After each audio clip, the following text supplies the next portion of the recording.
हमारी यात्रा का मकसद पंचवटी में उन निशानियों की खोज है जहां वनवास के दौरान श्री राम ने डेरा जमाया था। श्री राम से जुड़े कुछ अद्भुत साक्ष्य जो राम कथा के उस मोड़ की आज भी गवाही देते हैं जो आगे चलकर राम रावण युद्ध का कारण बने। पंचवटी के तपोवन का वो कोना जहां लक्ष्मण ने शूर्पणखा की नाक काटी थी, जंगल का वो हिस्सा जहां आज भी दिखती है लक्ष्मण रेखा की चंद लकीरें, वो आश्रम जहां रावण ने छल के साथ सीता का अपहरण किया था, वो धरती जहां सीता को बचाने के दौरान रावण के वार से गिद्धराज जटायु अधमरे हुए थे। आज चलते हैं वहां जहां रावण का वध करने के लिए श्री राम को पहली बार हासिल हुआ था ब्रह्मास्त्र, जहां श्री राम ने राक्षसों के वंश को खत्म करने की ली थी प्रतिज्ञा। आज तलाशते हैं वो जगह जो रामायण में बताई गई, जो राम कथाओं में सुनाई गई, लेकिन टीवी कैमरे पर इससे पहले कभी नहीं दिखाई गई।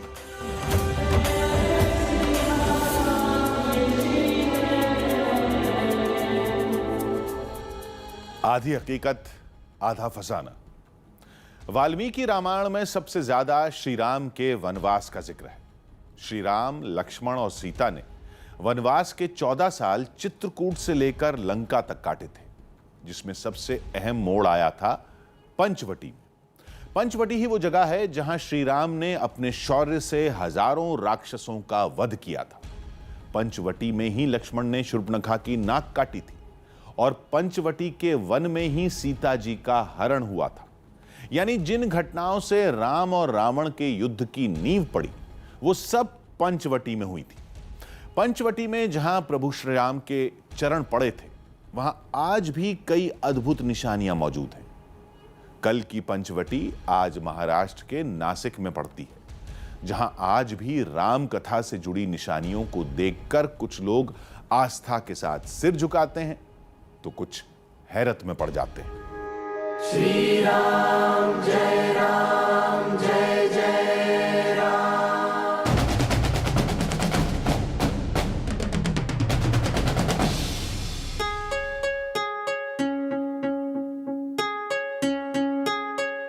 सब कुछ बिल्कुल वैसा जैसा हम राम कथाओं में पढ़ते हैं, कहानियों में सुनते हैं और टीवी सीरियलों में देखते हैं। श्री रामचंद्र कृपालु भज मन भरण भव। आज की पंचवटी में युगों पुरानी वो निशानियां आज भी मौजूद हैं, जिनमें श्री राम की झलक दिखती है। वक्त गुजरा, जगह बदली, जहां कल जंगल थे वहां आज व्यस्त शहर हैं, लेकिन पंचवटी में राम कथा से जुड़े साक्ष्य आज भी जस के तस मौजूद हैं। वहां आज भी आस्था का सैलाब उमड़ता है।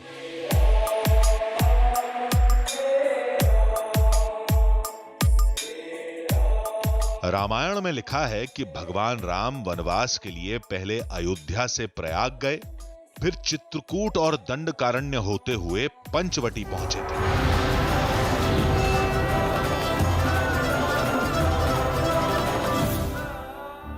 देश के कोने कोने में भगवान राम का नाम और देश के हर हिस्से में रामायण और राम के अलग अलग किस्से। देश भर में आप जहां कहीं भी जाएंगे वहां भगवान राम से जुड़ी कई सारी कहानियां आपको बताई जाएंगी, कई सारे दावे किए जाएंगे। लेकिन कुछ कहानियां, कुछ दावे ऐसे हैं जिन्हें आप सिर्फ किस्से कहानियां मानकर खारिज नहीं कर सकते। आज हम भी एक ऐसी ही कहानी की तलाश में निकले हैं जहां भगवान राम का नाम भी है, उनकी कहानी भी है और उनसे जुड़े कई सारे साक्ष्य भी। रामायण में पंचवटी बेहद अहम जगह है। पंचवटी में ही शूर्पणखा की नाक कटी। राम ने लंकेश रावण के भाई खरदूषण का वध किया और पंचवटी से ही रावण ने सीता का हरण किया था। लंकेश दशानन रावण। यानी राम और रावण में युद्ध की बुनियाद पंचवटी में ही पड़ी थी।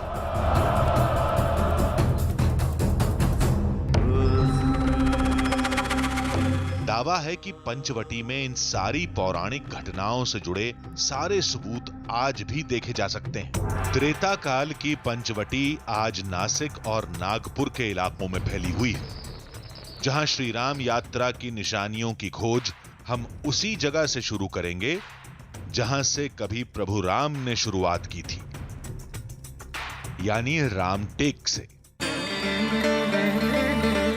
रामटेक नागपुर से करीब 20 किलोमीटर दूर एक ऊंची पहाड़ी पर पड़ता है।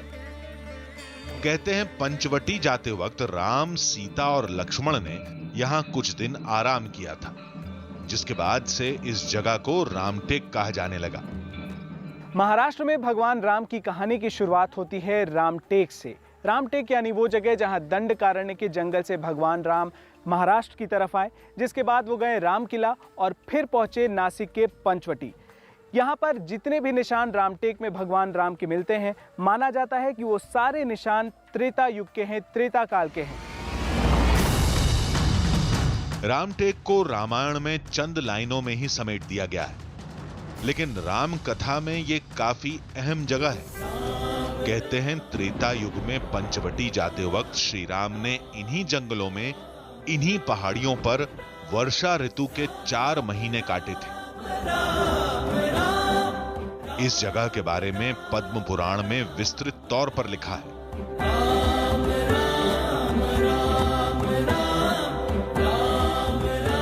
क्या तुम प्रभु श्री रामचंद्र को लेकर आए हो? कहते हैं रामटेक पर ही अगस्त ऋषि का आश्रम हुआ करता था, जहां राम पहली बार लक्ष्मण और सीता के साथ महर्षि अगस्त से मिले थे। कहे अगस्त्य मेरे लिए ये दिन है त्योहार। राम कथा के मुताबिक इसी जगह पर श्री राम को अपने वनवास के मकसद का पता चला। यहीं पर राम ने राक्षसों के वध की प्रतिज्ञा ली और इसी जगह पर तप करके श्री राम ने ब्रह्मास्त्र हासिल किया था, जिससे आगे चलकर रावण का वध हुआ था। श्री राम जी यहाँ पर वनवास के समय में आए थे। अधिकतर जो राम जी का जो कार्यकाल है वनवास का, वो चित्रकूट में गया। फिर चित्रकूट से वो ऋषि मुनियों का दर्शन लेने हेतु और भक्तों को दर्शन देने हेतु वहाँ से निकल पड़े, तो इस स्थान पर आए। इस स्थान पर आने के बाद में उन्होंने जो दृश्य देखा, जिधर उधर हड्डियाँ बिखरी हुई पड़ी हुई थी यहाँ पर, तो मैं ये क्या देख रहा हूँ करके यहाँ पर अगस्त्य ऋषि थे, उनसे उन्होंने पूछा कि मैं ये क्या देख रहा हूँ। तो अगस्त्य ऋषि ने बताया कि ये हम योगी तपस्वी, आप इनकी अस्थियाँ देख रहे राम जी। यज्ञ यागादि कर्म जो हैं ये असुर प्रवृत्ति हमें करने नहीं देती, इसमें बाधा लाती हैं। तभी राम जी बहुत क्रुद्ध हो गए और धनुष्य उठाकर, टेक का मतलब राम टेक का मतलब प्रतिज्ञा, तो राम जी ने ये अनन्य साधारण प्रतिज्ञा यहाँ पर की कि मैं ऋषि मुनियों को अभय दूंगा और असुरों का, राक्षसों का नाश करूंगा करके। जिस जगह पर आज श्री राम का ये धाम है, मान्यता है कि इसी जगह पर राम ने 4 महीने का वक्त गुजारा था। ये मौजूदा किलानुमा ढांचा मराठों के समय का है, लेकिन आज इस जगह पर केवल राम की धुन सुनाई देती है।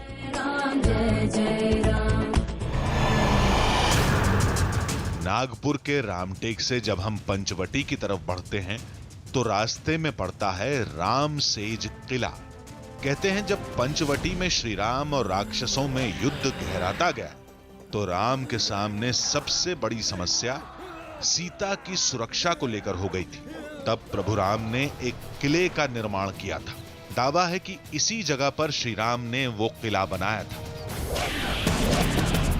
मौजूदा ढांचा मराठाओं के समय का है।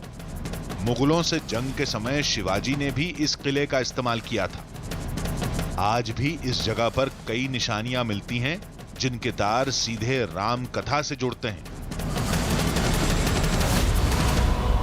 दावे के मुताबिक कभी इस किले से एक रास्ता पंचवटी की सीता गुफा तक जाता था, लेकिन आज वो रास्ते जमीन की गर्त में समा चुके हैं। लेकिन यहां राम कहानियां आज भी गूंजती हैं। रामटेक और रामसेज किला के बाद हमारी मंजिल थी नासिक का त्र्यंबकेश्वर धाम।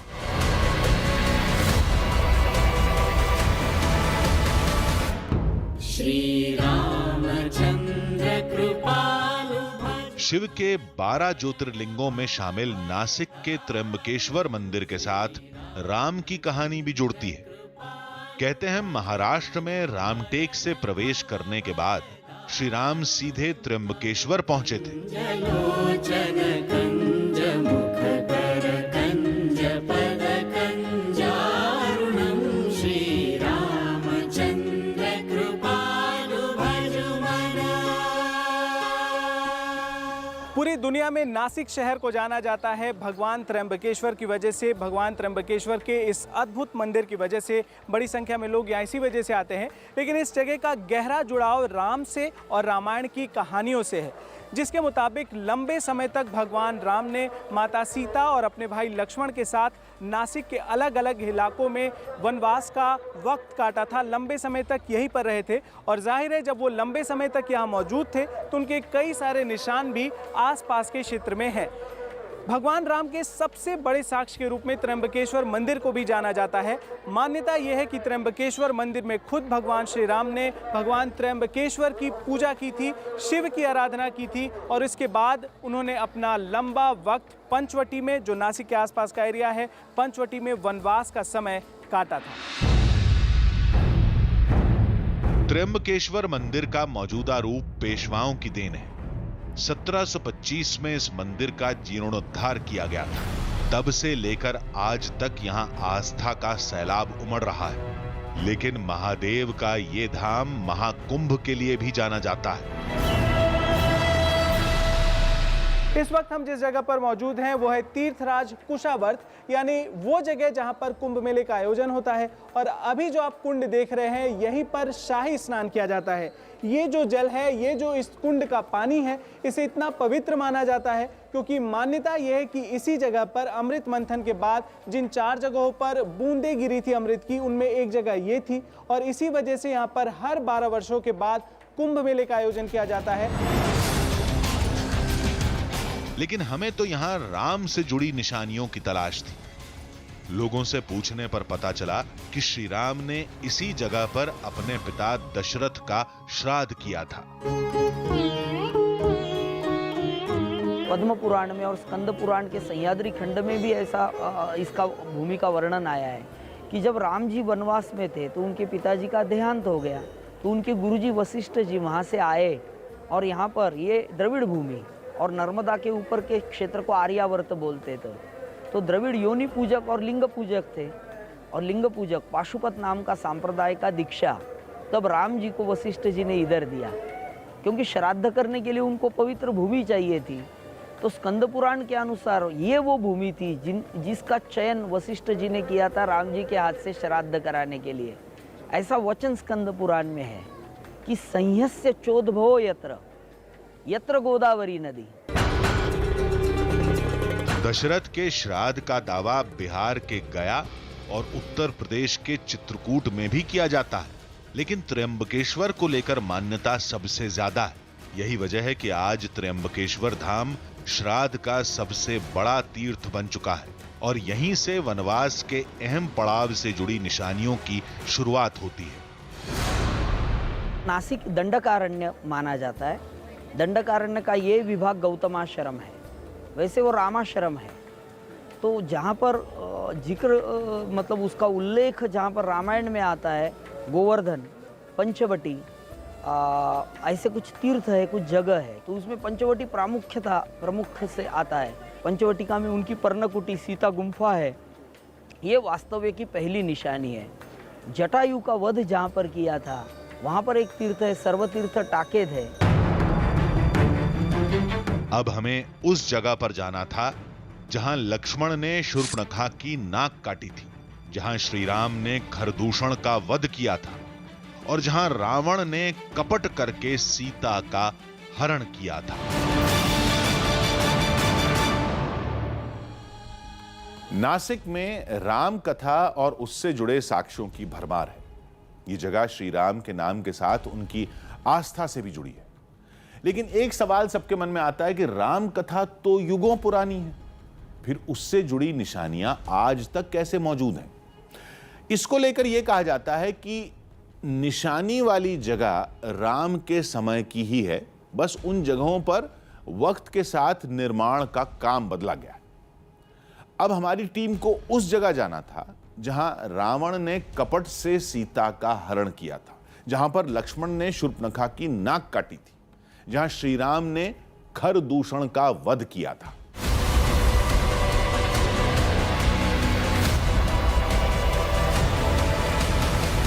पंचवटी में राम कथा से जुड़े साक्ष्यों की तलाश में अब हमारी टीम तपोवन जा रही थी, यानी वो जगह जहां लक्ष्मण ने शूर्पणखा की नाक काटी थी।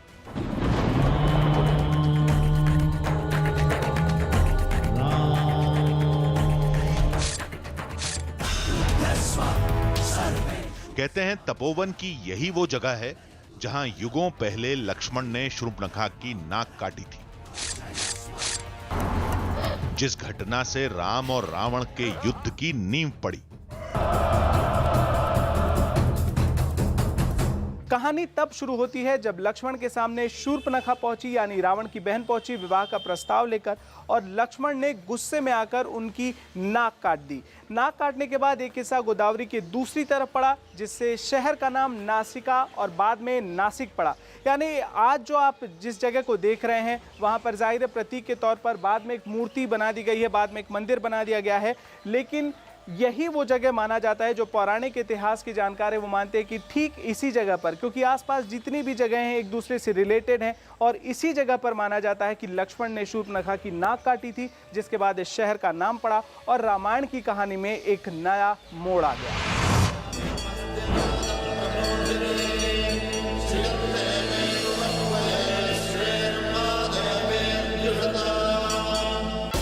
जब श्री राम पंचवटी में थे तो तपोवन का इलाका लक्ष्मण का था, जिन्होंने इसी जगह पर कड़ी तपस्या कर कई अद्भुत शक्तियां हासिल की थी। इस जगह में, इन प्रतीकों में लोगों की आज भी गहरी आस्था है। रावण की बहन है शूर्पणखा, लक्ष्मण जी ने नाक काटा, नाक का टुकड़ा गोदावरी के उस साइड डाला, इसलिए शहर का नाम नासिक हुआ। नाक काटने से नासिक नाम पड़ा। उधर लक्ष्मण जी की तपस्या करने की जगह है, तपस्या की, इसलिए एरिया का नाम तपोवन हुआ। जगह यही है, स्थान यही है, स्थान का महत्व रहता है।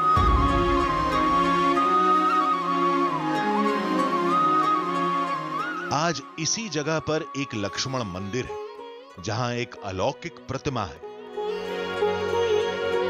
ऐसी मूर्ति कहीं और देखने को नहीं मिलती। श्री रामचंद्र कृपालु। इसका ताल्लुक शेषनाग अवतार से है।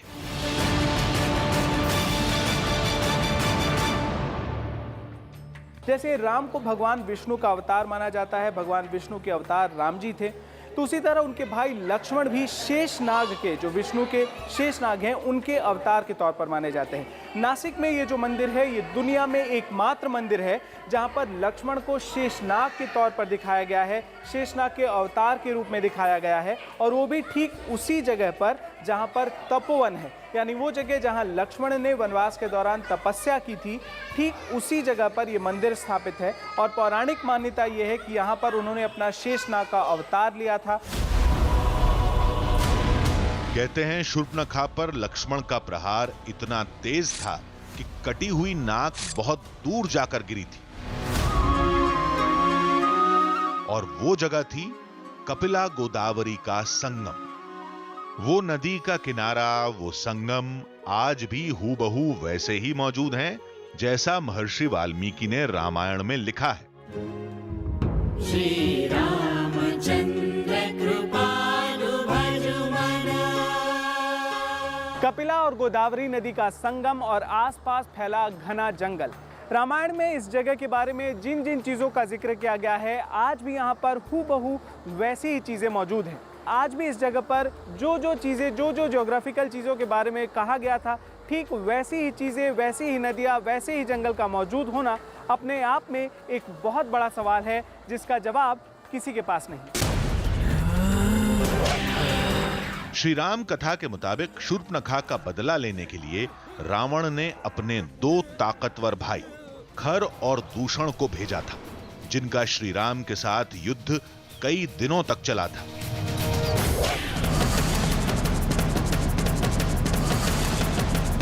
एक लंबी लड़ाई के बाद दोनों राक्षस राम के हाथों मारे गए।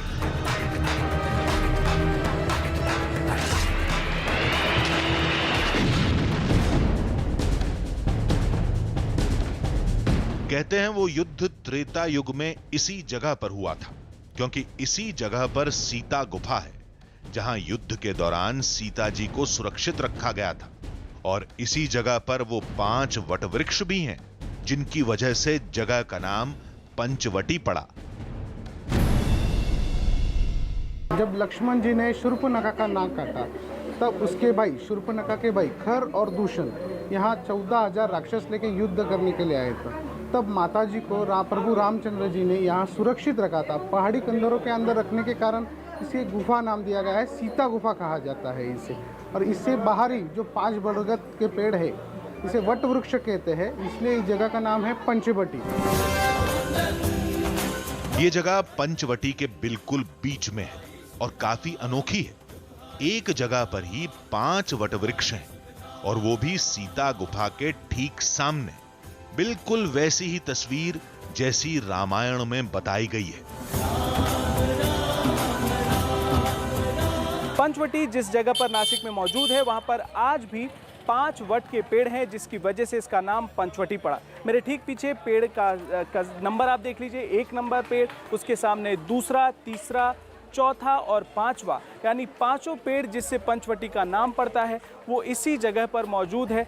लोगों की आस्था ये है कि त्रेता काल में ठीक इसी जगह पर 5 वट के पेड़ थे। ठीक यहीं पर सीता गुफा थी, जहां पर सीता ने निवास किया था। राम, लक्ष्मण और सीता तीनों वनवास के दौरान रहते थे। और आज भी ठीक उन्हीं जगहों पर, ठीक उसी जगह पर जहां पर त्रेता के समय पंचवटी का जिक्र है, यहाँ पे ये पेड़ मौजूद हैं, जो राम की कहानियों के सबसे बड़े साक्ष्य के रूप में आज भी यहाँ पर है।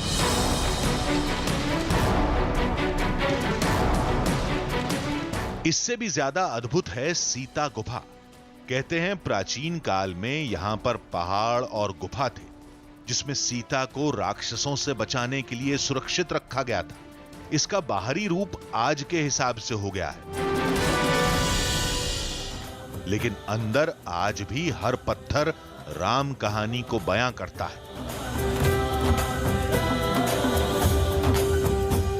जब यहाँ से जाएंगे, ये लगभग 10-15 फीट अंदर नीचे जाना पड़ेगा आपको, ज़मीन के अंदर जाना पड़ता है।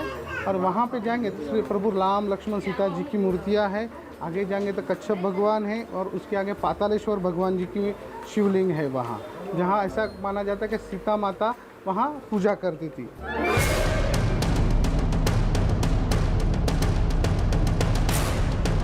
अंदर की बनावट वाकई एक गुफा जैसी है। एक बार में एक इंसान ही अंदर जा सकता है। तो अब आप देख रहे हैं किस तरह का ये बिल्कुल संकरा रास्ता है। कुछ सीढ़ियां बना दी गई हैं और लाइट्स लगा दी गई हैं, जिसकी वजह से आप यहाँ अंदर की तरफ जा सकते हैं। लेकिन ज़्यादा देर आप यहाँ रुक नहीं पाएंगे, और बहुत संभाल कर आपको नीचे की तरफ बढ़ना होगा, सीता गुफा की तरफ।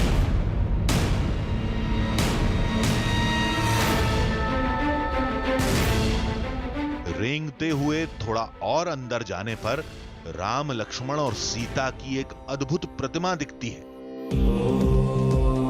इससे आगे बढ़ने पर एक शिवलिंग नजर आता है। मान्यता के मुताबिक ये शिवलिंग युगों पुराना है, जिसकी पूजा सीता जी किया करती थी। यहाँ पर एक शिवलिंग स्थापित किया गया है, और माना यह जाता है कि देवी सीता जब इस गुफा में उन्हें रखा गया था, तो ठीक इसी जगह पर भगवान शिव की आराधना करती थी, इसी जगह पर भगवान शिव की पूजा किया करती थी। आज ये इतनी गहराई में ये गुफा है, और अब भी इतना बंद है कि ज़्यादा देर रहने पर आपका दम घुटने लगेगा। ज़्यादा देर रुकने की इजाज़त भी नहीं होती है। हमें भी जल्दी से बाहर की तरफ जाना है। लेकिन इस जगह पर रामायण की इस निशानी को बहुत ही खूबसूरत तरीके से अब भी सजा कर रखा गया है। इससे आगे की राम कथा जुड़ती है सीता हरण और लक्ष्मण रेखा से, जिस रेखा को लक्ष्मण ने सीता की रक्षा के लिए त्रेता काल में खींचा था। दावे के मुताबिक वो जगह आज नासिक शहर के बीच भीड़ भाड़ वाले इलाके में है।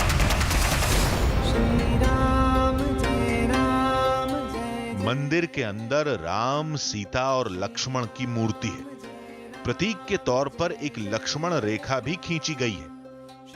कहते हैं कुछ बरस पहले तक पौराणिक लक्ष्मण रेखा के निशान दिखते थे।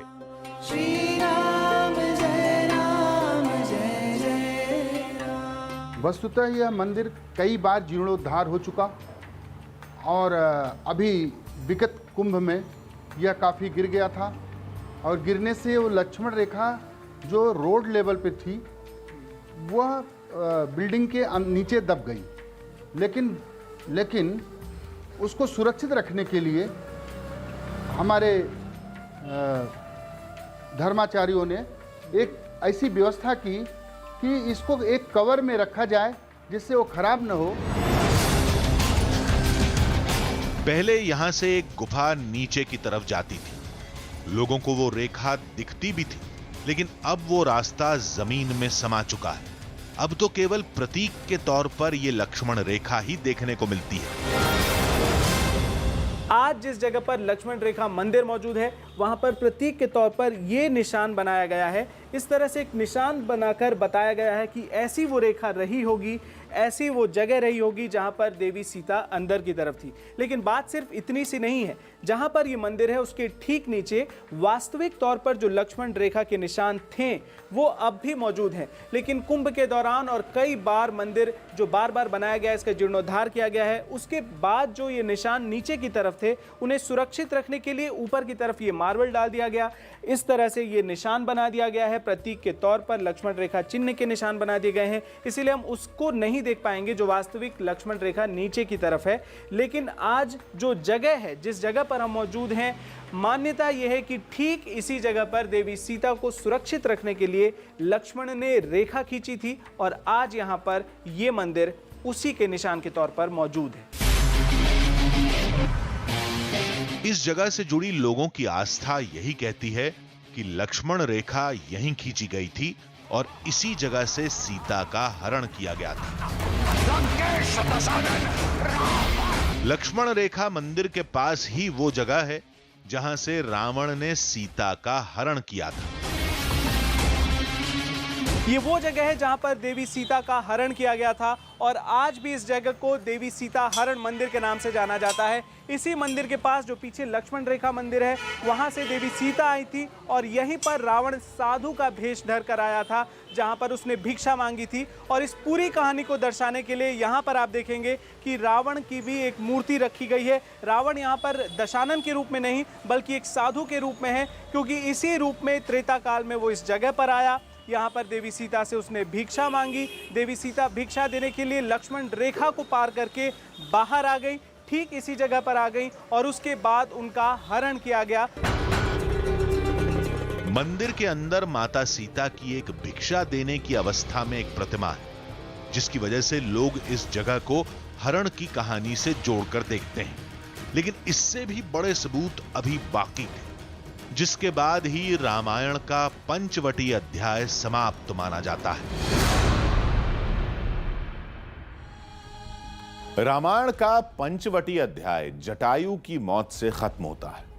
श्री राम कथा के मुताबिक जब रावण सीता जी का हरण करके उन्हें लंका ले जा रहा था, तब रास्ते में गिद्धराज जटायु ने सीता को बचाने की कोशिश की थी, लेकिन रावण ने छल से जटायु को मार दिया था। दावा किया जाता है कि पंचवटी के पास ही वो जगह भी मौजूद है जहां जटायु घायल होकर आसमान से गिरे थे। लेकिन वहां जाने से पहले हमारी टीम वहां पहुंची जहां श्री राम का एक अलग ही रूप देखने को मिलता है।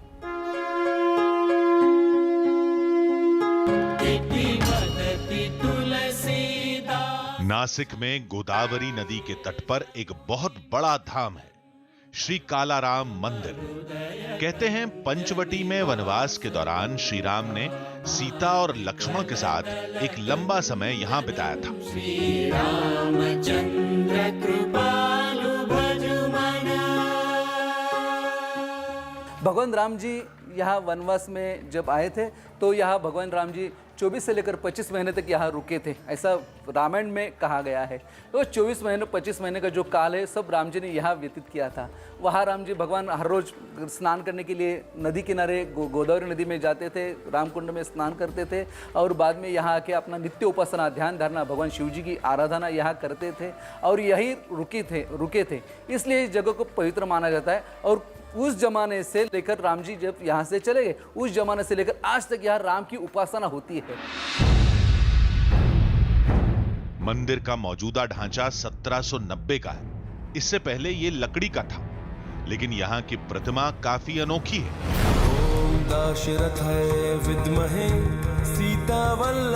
कहते हैं ये तीनों मूर्तियां एक साथ गोदावरी नदी से प्रकट हुई थी। इस मूर्ति का मंदिर के नाम से खास नाता है। आज यहाँ पर भगवान श्री राम के एक चरण चिन्ह रखा गया है, इसे प्रतीक के तौर पर रखा गया है और ये इस बात का विश्वास दिलाता है लोगों को कि यहाँ पर भगवान श्री राम लंबे समय तक रहे थे। लेकिन इस मंदिर का नाम कैसे पड़ा? इस मंदिर को काला राम कहते हैं। इसकी मूर्ति के बिल्कुल अलग जो आप स्ट्रक्चर देख रहे हैं और जो रंग देख रहे हैं उसकी वजह से माना जाता है कि ये मूर्ति पूरी तरह से स्वयंभू है, अपने आप प्रकट हुई थी और इसका जो रंग है वही इस मंदिर को इसका बिल्कुल अलग नाम देता है, जिसे श्री काला राम मंदिर कहा जाता है।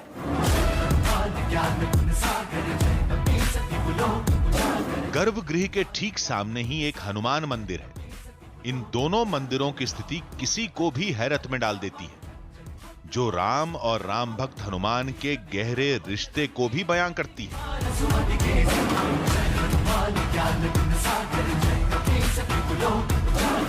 ये जो हनुमान की मूर्ति है ये इसलिए खास है क्योंकि भगवान श्री राम का जो दरबार है ठीक सामने, उसकी तरफ ये मूर्ति कुछ इस तरह से देखती है कि ऐसा लगता है जैसे हनुमान अपने आराध्य को, अपने भगवान को, श्री राम को देख रहे हों। और जो श्री राम की मूर्ति है उसमें नेत्र जो हैं वो इस तरह से नजर आएंगे जैसे वो अपने भक्त हनुमान को देख रहे हों। युगों पहले श्री राम ने यहाँ गोदावरी नदी में डुबकी लगाई थी, जो आज राम कुंड नाम के तीर्थ स्थान का रूप ले चुका है। दूर दूर से लोग यहाँ आते हैं और राम नाम की डुबकी लगाकर खुद को धन्य मानते हैं। रामकुंड यानी वो जगह जहां वनवास के दौरान भगवान श्री राम खुद गोदावरी नदी के किनारे, गोदावरी माँ के किनारे आया करते थे, स्नान करते थे और उनकी पूजा भी किया करते थे। इसके पास ही लक्ष्मण कुंड है और भी रामायण काल से जुड़ी हुई निशानियां हैं, लेकिन सबसे ज्यादा भीड़ इसी जगह पर जुटती है क्योंकि गोदावरी नदी के किनारे बड़ी संख्या में लोग आते हैं, राम की निशानियों को देखते हैं और राम को यहाँ पर महसूस भी करते हैं। राम कुंड पर दशरथ के श्राद्ध का भी दावा होता है, लेकिन श्राद्ध की मान्यता सबसे ज्यादा त्र्यंबकेश्वर मंदिर से जुड़ी है। लेकिन राम कुंड आज भी तप का सबसे बड़ा केंद्र है। अब हमारी टीम उस जगह पर जा रही थी जहां राम कथा की कहानी जटायु से जुड़ती है। लंकापति रावण सीता का हरण करके उन्हें पुष्पक विमान से लंका ले जा रहा था। तभी सीता को बचाने के लिए गिद्धराज जटायु रावण से भिड़ गए, लेकिन रावण ने छल से जटायु के पंख तलवार से काट दिए। कहते हैं पंख कटने के बाद गिद्धराज आसमान से इसी जगह पर गिरे थे जहां आज सर्वतीर्थ जटायु आश्रम और मंदिर है। ये जगह नासिक के इगतपुरी में है। दावे के मुताबिक जहां जटायु गिरे थे वहां आज एक कुंड है। ये जो आप सर्वतीर्थ कुंड देख रहे हैं, इसी कुंड के पास जटायु ऊपर से गिरे जब सीता का हरण करके रावण ले जा रहा था। पूरी कहानी आप जानते हैं, लेकिन इस जगह को आपने नहीं देखा होगा, इस जगह के बारे में नहीं जानते होंगे, जिसमें राम भक्तों की गहरी आस्था है। नासिक से करीब करीब 50 किलोमीटर दूर ये जगह है। और एक इंटरेस्टिंग बात यह है कि जब आप लंका का पूरा रास्ता देखेंगे नासिक से आगे की तरफ, और जो राम के बारे में, जो रामायण कहानियों के बारे में जो रूट है, मतलब नासिक के बाद फिर किष्किंधा की तरफ, तो बीच में ये जगह आती है।